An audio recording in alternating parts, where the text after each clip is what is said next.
We also decided to solve problem 14-85 with a kinematics approach, F equals ma, and that proved to be a lot more difficult than a conservation of energy approach. And the key was to finding a way to describe the force on the cylinder as a function of the height.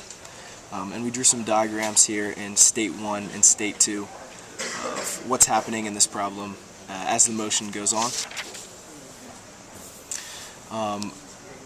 The key is the forces in the y direction because there's no motion in the x direction.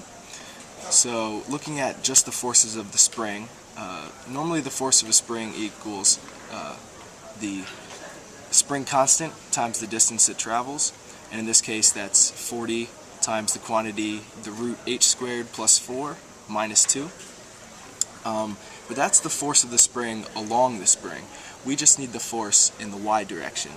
So when we set up some of the forces in the y direction equation, instead of just 2fs for the two springs, we use 2fs sine of theta, where theta is the angle between the horizontal and the springs. And then of course minus mg, which is the gravitational force, equals the mass times the acceleration in the y direction.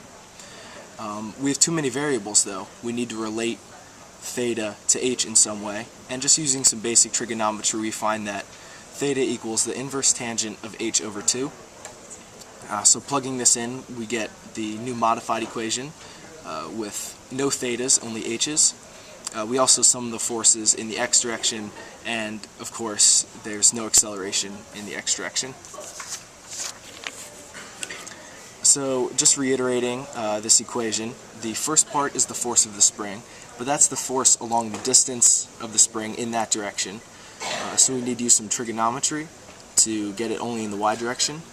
And then minus mg is the gravitational force, and ma is the mass times the acceleration in the y direction. So this is our F equals ma equation.